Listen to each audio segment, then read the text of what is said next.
Morning folks, Wednesday morning. Yeah, we got another DAF here, which 6 weeks ago we did MOT on it, so it's inspection time for her. Anyway, welcome new subscribers as always. Thank you for your comments and likes. Yeah, there had a few yesterday on bits and pieces, mainly about aftermarket parts, but we'll get there with that.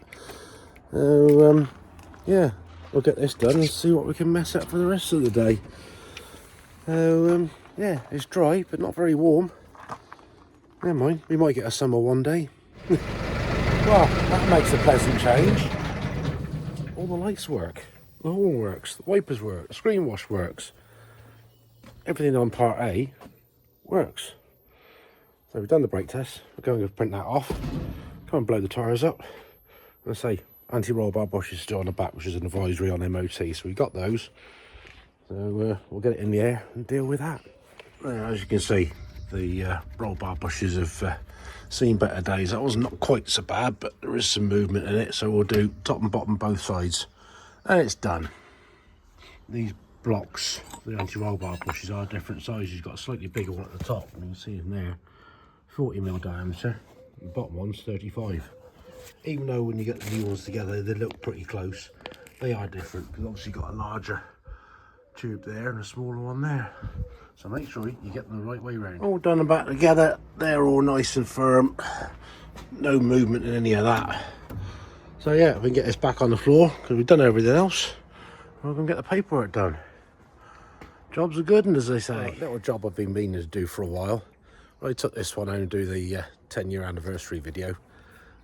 I caught a tree and I bent the bracket there, so it's not sitting very straight. So I'm gonna get this one removed, straightened out, or I'll put another one on and make it look smart again. As you can see, it's got pulled back and twisted the bracket round, because that should be back there. So we'll get it unbolted off the bonnet, new one on, and that should just push back up right, because it's looking a bit naff. As you can see, it's yeah, it's a bit out of shape by a long ways. So we'll put this one on, we'll go and straighten that one back out. Right, I think the plan for today, now we finished truck over there and done the exhaust over there, start stripping some of this off, because we can't do much on the 135 until we get the cab fabric sorted. So I'm going to get this moved, so I need to make a flap for that, because it's missing.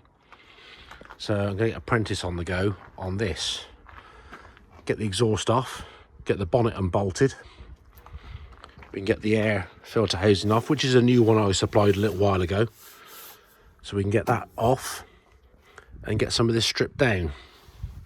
So let's get things moved about, and then while she's playing with this, I'll deal with that. So I spoke to a customer about this for transport back to West Wales, ready to go to Ireland. So we've had to measure it up. It's 7.8 metres long, and maximum width is 2.5. So we're going to message that to him and see what we can sort out for transport. Since we got some transport sorted yesterday for the skip lorry. 12.50 duty for you. It is, yeah. Yeah. Right, so we pinched the flap out of the other 12.50 there. So we've got some metal there. We'll chop this and get this to shape. Let's see if we can make these brackets. I'll say like a bit of 2mm, so I'm sure we can fold that up. But we'll do that bit first to make that bit. Right, that's cut, tidied up the shape. We've cut these bits. Now we need to see how I can fold that lot to get that shape. We'll give it a go. Might be trial and error, might have to cut some more, we might mess it up. Hey, hopefully the apprentice is busy out there on the 12.50 taking bonnet stuff off. So I'm going to have a tinkle with this, try and fold it into shape. Might use that, might use that, or I might even use that up there.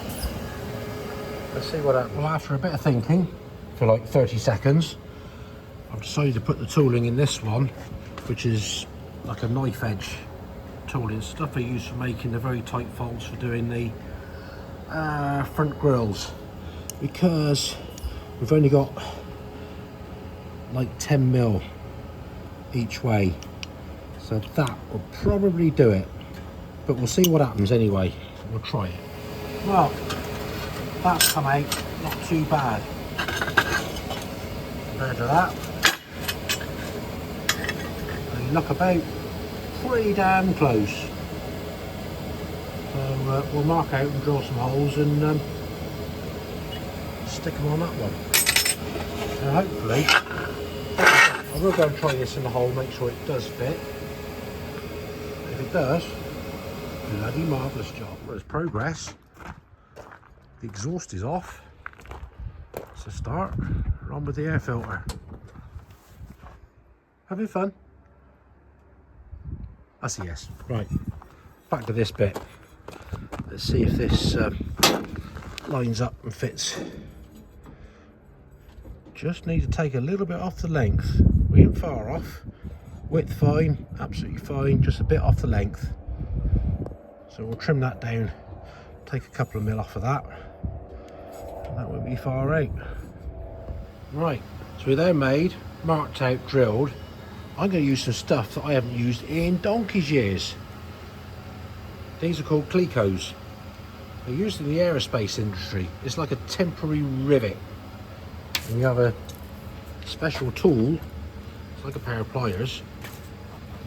Hang on, let me set the tripod up. Right, these are Clecos. It's like a temporary rivet. You squeeze it and those bits come out, then you can lock it into place. So we can now use that, go through the hole I drilled and lock it in there.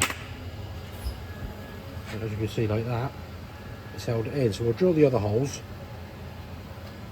It's held on that side, and then go and offer it up and see if it actually works and does what it's supposed to. Right, it's there, hopefully held in place. We can take these here clamps off like that. Brackets are there as good as, held in place like that. Let's go and see if it fits and does what it's supposed to. If not, we'll have to start all over again. Well, it's clipped on there okay. Let's see what happens when we close it down. That ain't far out. We'll just take a little bit more off this edge just to give it a bit of clearance, but then we can rivet these on properly. How are we getting on there? Oh, you look as though you've got a serious head on. You've got some glasses on. Yeah? I'm alright. Good. Trim that up. That'd be the dog's doodars. Right, we've drilled these holes out a little bit bigger than 6.5. We're going to use these, which are called mono bolts. It's as good as a nut and bolt, but it's a rivet. And it's a different size, say it's a 6.5 mil hole. So they'll give the big enough head on that side to look somewhere close to what the original ones were. So hopefully that will go through the hole there, and that'll squeeze up and pull that up nice and tight. We've got a cordless riveter here. I used to use these an awful lot. I've got numerous old ones there, but yeah, they pull it up, catch the end in the end. So I'll get them squeezed into place. Before I do, I thought I'll get the bigger one to fix that 1/4 inch hole. We can drill the bottom one out now because it's all held in place. We can deburr the inside so that plate will then sit nice and flush down there. Then we'll do the same on the other side. I say I haven't used these things in years, but you know, got a few there. All the gear, no idea. So that's one pulled in. We'll get the tool set on the back of that. Make sure that's all the way, get on there, all the way home. Plate's flat. Put it in. That should be nice and tight. We'll repeat, trim the edge, test fit again. And there's an old original one. Using a pattern. There's a new one. I've trimmed it down. Let's go and fit it again. Hopefully that will look the dog's doodars. That's the one I use as a template, which fits quite nicely. And a new one over there, in that bonnet, fits quite nicely. Yeah, I think apprentice, other than getting these off, we're nearly ready to get this bonnet off. So I have to move that and we'll get the forklift out and get this lifted on out the way. Stuff's coming off, but she's now got a nut stuck in said spanner. Proper stuck. Yeah, it's all just round in where it's so rusty. So we gotta go try and get this out. It won't even tap out, so we're gonna have to get the hammer on it. Yeah.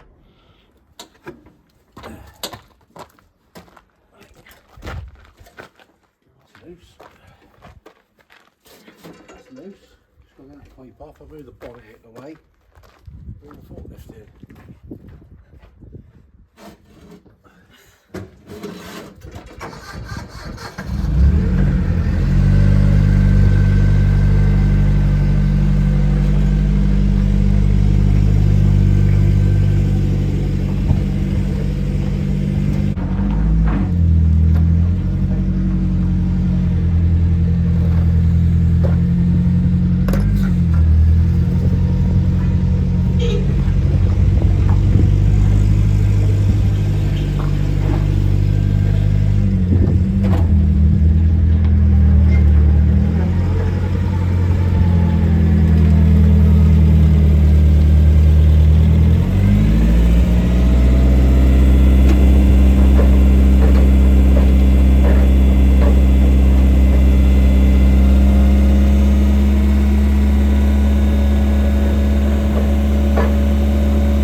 Simple as that. It's off. Oh, first time that's seen the light of day in a very long time. Plenty of stuff to contend with and deal with. You're going to have to get one of those latex condom glove things and cover your hole so you don't get any wet in it. You don't want any wet in the hole, does it? Well, I'd say at some point in its life somebody's been here doing some rewiring or resheathing of the some different conduit on here. Down to the alternator and don't... Hello? Chucking sticks at me now. Oh yeah, you haven't done this one yet. There's a 10mm here needs undoing. You missed one. You've missed one. I said that just a minute ago. Yeah, just because I've reminded you now. So yeah, it's all there, all original. Bit of the old tin worm got into that. At least we can get some things off and start dealing with some other bits and pieces on it eventually. But it's kept her busy for the day anyway, having the easy job. Oh yeah. Oh, you love it really. Okay. Oh fuck's it. So you put your protection on. What's my... all 5 fingers of it. Don't want any wet getting in the hole, does it? How big's the hole? I don't know. Well, yeah, it's about, what's that, 2.5, 3 inches? Yes. Well, I say it's all there. I think somebody's been in there before. There's a bit of red instant gasket stuff around there. Obviously starter's been changed at some point. But yeah, everything else is looking original. I say wiring's had some attention done to it somewhere on the lines. and It altered. doesn't look in bad condition, does No. it, the rest of it? There's not much anything serious rot. So even looking at the bonnet here, they usually go under the rubber there, but that's all quite respectable, which is a bonus. You know, I've seen it was all rotted out, chunks of metal missing out of it. So on the whole, not too bad so far. Happy days. Well, we've just received all the way from a customer in Germany his brake master cylinder. Also the pot has had it. Not easy to get if we can get, but we can get that bit refurbed. But we'll see if we can get a replacement pot sorted for that. So we can get this packaged up and sent off to my man for dealing with. And so get it cleaned up, bored out, sleeved, and new seals in it. Morning folks, Thursday morning. Oh, the week's sitting by, isn't it? Anyway, yeah, it's early o'clock. We're off over to a friend's to plug my computer into a lorry for him for an ABS fault. Hopefully just clear the codes. If not, we can at least diagnose it for him and tell him what he needs to do. Yeah, it's a bit overcast today. It's still a bit chilly, but never mind. The weather forecast is supposed to have some rain today, so we'll see what develops from that one. Yeah, if we get this job wrapped up, we'll get back and I don't know, we'll do something. We'll find out when we get there. Yes, that my ears lowered overnight. They've been in and chopped all my hair off, so I'm a skinhead now. Take my ears off of me. Believe that, you believe anything. Back from the little ECU issue, which is a power supply stroke the ECU's had it, so I told him what to do and where to send it. Going to lift this engine back out now. Now we know what we've got to deal with. And put it on the stand so we can work it out a bit easier, because we've got to change the sump and overcome this slot here, because it is, yeah, oh well. So let's get it hoisted out and back on the stand. The apprentice is over there busy. Oh, there's wifey. Getting the master cylinder disconnected from the 1250, so we can get that sent off for having it sorted out. Right, so we've got the engine out and back on the stand. We're going to get this sump whipped off, have a look inside. Master cylinders are boxed up, ready to go off for refurb. And I'm just trying to get onto a supplier and see if I can order some more rocking horse poop parts. Some of these things, labour up couplings for that, because I've got somebody who wants a pair and I could do some more in stock, but they ain't cheap. I know that. When I bought those last time, it made me wince. Anyway, let's get the sump off. I've been outside today, getting stuck into the 1250. I was told to take a few bits apart and then I get a bit carried away and just keep going. So I've taken lots off. There we go.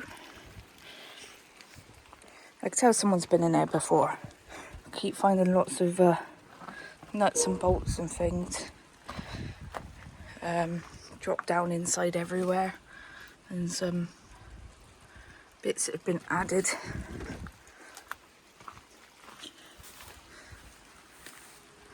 It's all coming apart alright at the moment though. Taking some more bits apart inside the cab as well. Yeah, getting there slowly. Well, I've got the sump off of this one. Got nuts in there. So there's no debris in the sump. And we've got the original one here, which we're going to clean up and fit back on, which will eliminate that problem with the oil drain being in a totally different place. Which is fouling the front bracket on the chassis this side, the other side. So we'll give that a get under there with a torch and have a look, but yeah, that should fit on just the job. We'll have to pack it up with some bits of wood, because this is a cast metal sump, so he's quite heavy to lift up, but we've got it up to where it needs to be, so we'll get it bolted up. And yeah, you managed that, didn't you? Yeah, you're just playing some bolts and nuts. Well, a few obstacles to overcome. I can see the easy option and the way to keep it most original, but need to have a discussion because we've got the bits to do it, and it'll make life so much simpler. We could crack on with this. But anyway, that'll do for today. Thank you for watching. Welcome new subscribers. Drop us a comment and we'll get back to you. So take it steady until the next time. Stay safe. Laters.